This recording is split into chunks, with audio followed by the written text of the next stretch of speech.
Welcome back to the channel. I'm going to do my review of Ghost Rider by Neil Peart. But before we get started,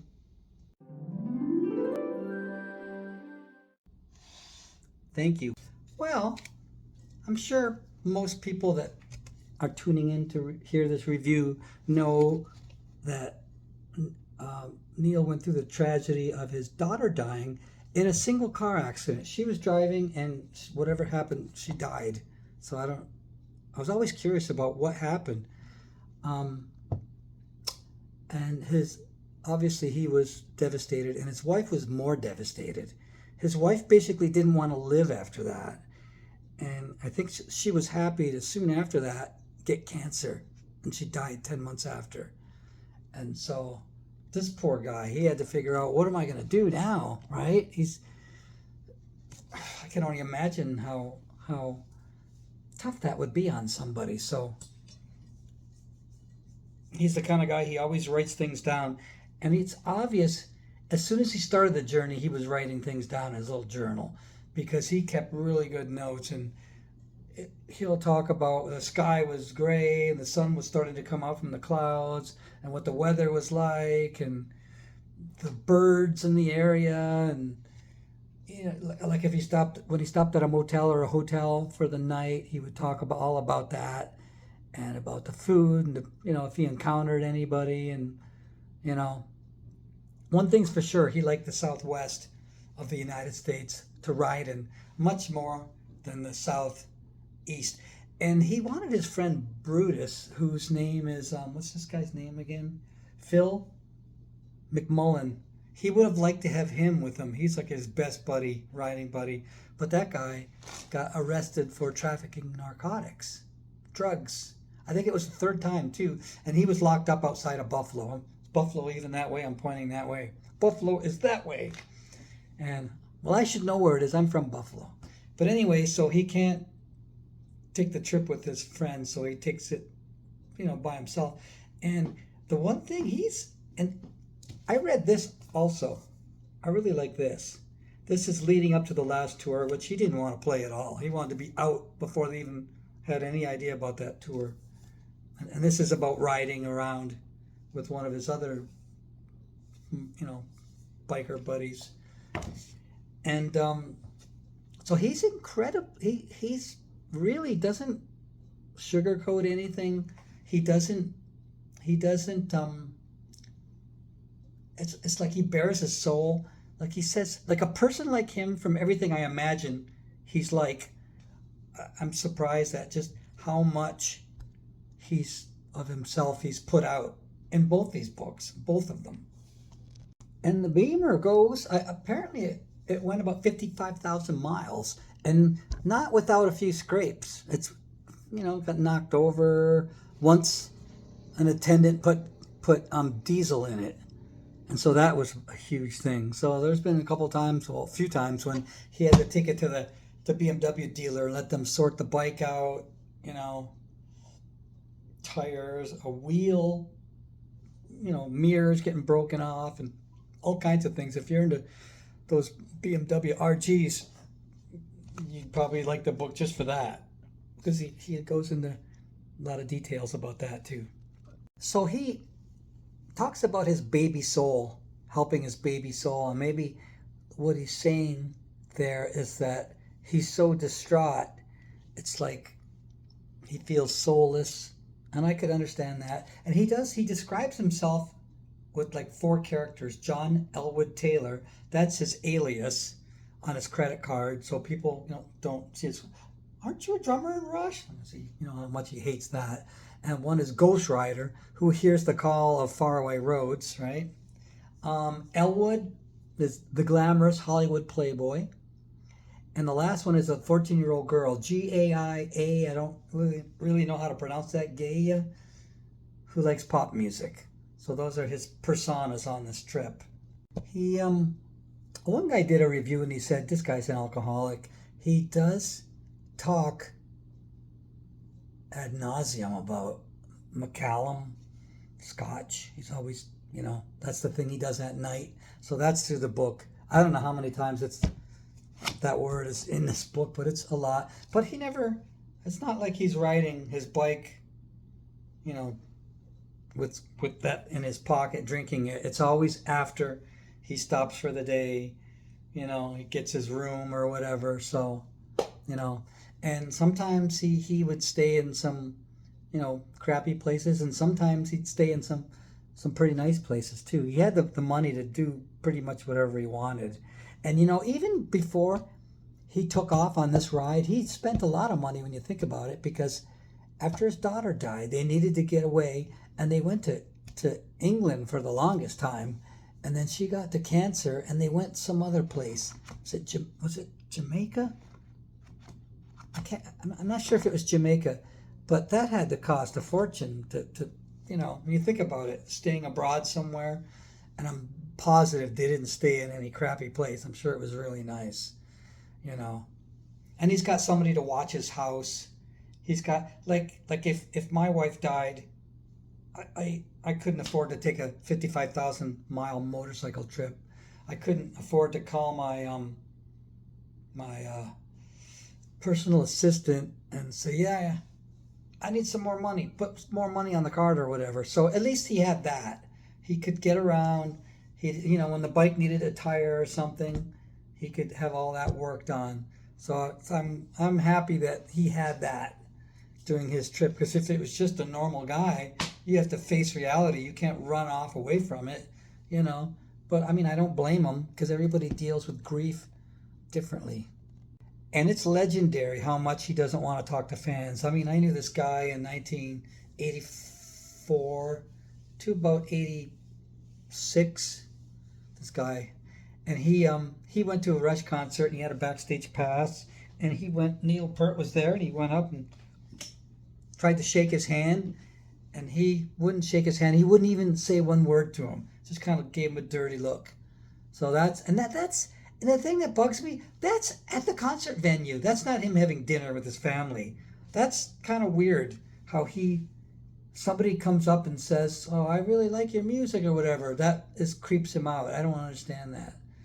But I mean, he spelled it out in that song about, "You're a stranger. I can't pretend you're my long-awaited friend." So I get that. You don't just, like, as far as I'm concerned, don't go up to celebrities. Leave celebrities alone. Like, really, what are you going to say to them that they haven't heard a million times? Like, here's an example. If you go to a Star Trek convention, those people are actors, they're celebrities. That's a good venue for walking up to them and asking them, you know, how did you get into acting, or, you know, whatever. But just, you see somebody, I just think, and then you want the selfie with them?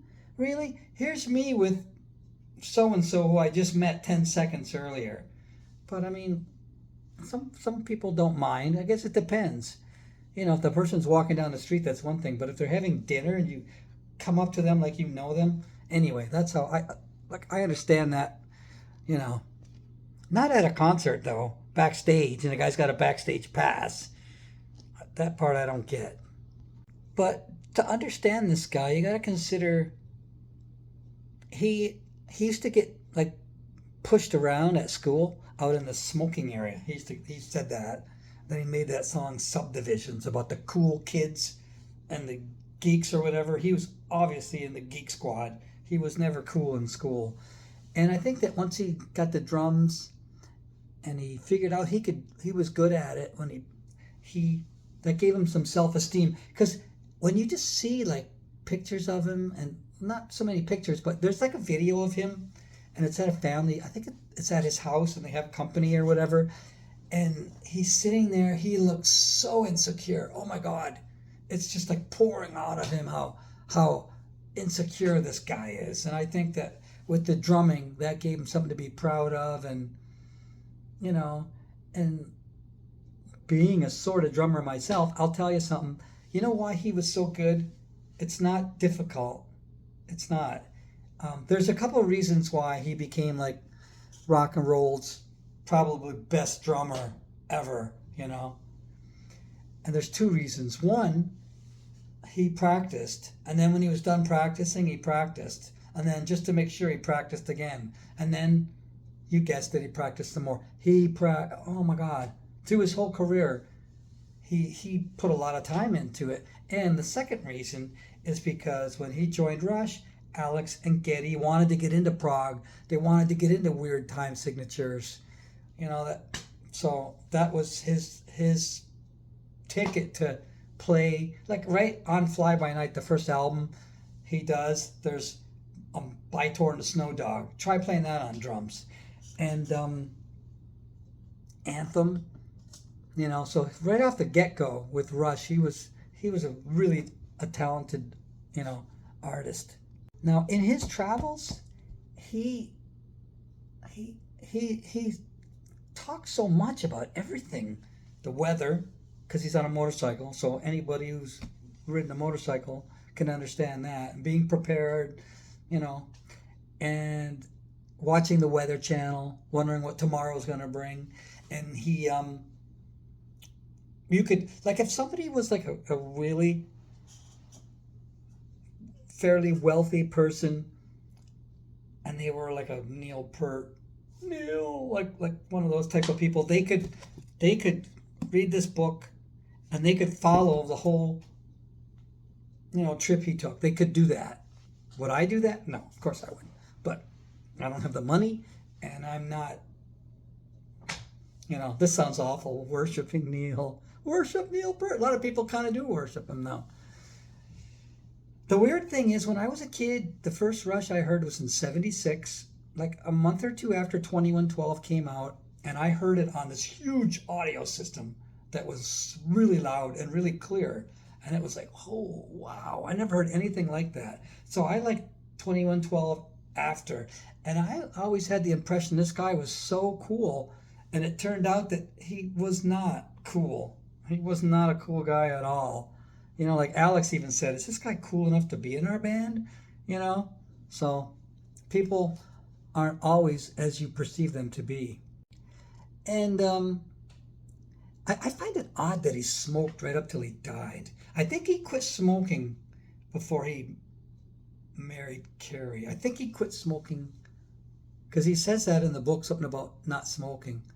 But like when you read Geddy Lee's book, he smoked right until the very end. He smoked. But like even on these motorcycle trips that he took in here, spending hours, like 400 or 500 miles a day, and when he could, he would hike. Like if there was a place to hike, he would get off that bike and he would hike. And some of those hikes were hours, miles long too. So he wasn't afraid to mix in, keeping himself in shape. At least near the beginning of this book, I found myself Googling places he stayed at. Because there's this one place he stays at near the beginning of the book. It's in Canada. And it's like this really old hotel or whatever. And the people are all going away, but he wants to stay into the night. And they're like, well, you can just stay. Just stay, lock up when you leave. And he locked himself out. And he talked about climbing up the front of the place because he left his window open to get in. And so I Googled that place, and it gave me a nice visual. It would have been nice if there was pictures in this book, but there's really no pictures. There's just pictures like this. But it would have been cool if they were included. But if you buy the book and you're really into Peart, you can actually like get a map and draw out where he went, or look at the places online, and it'll give you an even better idea of where this guy traveled. And he got a couple of speeding tickets too. There was one thing in the book that kind of disturbed me, and it was talking about obese people. And there's probably like 6 times he does that. And well, here, I'll find you one of the passages and I'll read it to you. Okay, there is at least 8 times that he berates people. Okay, here's one here. It's in Fairbanks. Got to sleep for another hour, but I'm crabby. Restaurant crowded with bus tour people, Holland America sheep. Hardly older than me for, I'm not saying that, what he just said. Buffet line backed up with browsing hippos. They wear effing name tags and clump together as if for security. Kill them all. And there's other things like that. I just thought, thinking that in your mind after what he went through, I think everybody's done that when they're really mad and there's people in front of them thinking something like that. But to put that in your book, like there's 8 times. There's probably more, but I thought that turned me off. And while I'm talking about things that turn me off, I don't read like tons of books. I don't read book after book like he did. But this just seems, some of this, what's on the back here, seems a little arrogant. Ghost Rider is a bold, brilliantly written, intense, exciting, and ultimately triumphant narrative memoir from a gifted writer and musician who started out as a man reduced to trying to stay alive by staying on the move. Brilliantly written, intense. Just gifted writer. I don't know. To talk about yourself like that seems a little arrogant. But anyway. And, okay, here's another part of the book I don't want to forget. Now, up to, the book's too long, for sure. This should have been way shorter. It's almost 500 pages. And up to page, I don't want to get this wrong now. Up to page,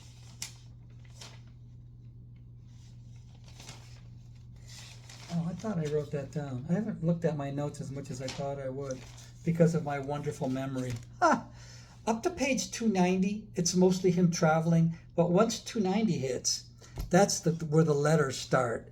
And that should have been trimmed down. A lot of it is repetitive because he'll send a letter to one person about where he's gone, what he's done, and then he'll send a letter to another person and it includes the same thing. So that got a little bit taxing after a while. It was like, yeesh, Do I recommend it if you're a Neil Peart fan? Sure, I would recommend it. There's only that one thing in it that I didn't like him berating people. I didn't. You don't have to trample on other people to make yourself feel better about yourself unless you're insecure. And I'm sure he probably was insecure. Everybody has some kind of insecurity. So yeah, I like this book far better. This one is far better than this one, in my opinion. I really like this one better. But this was good. I wouldn't read it twice. This one I did read twice. So anyway, that's my review of Ghost Rider by Neil Peart. I hope you enjoyed that. You can hit the like and subscribe if you wanted to, and I'd appreciate that. So take care, and I will see you next time. Ciao.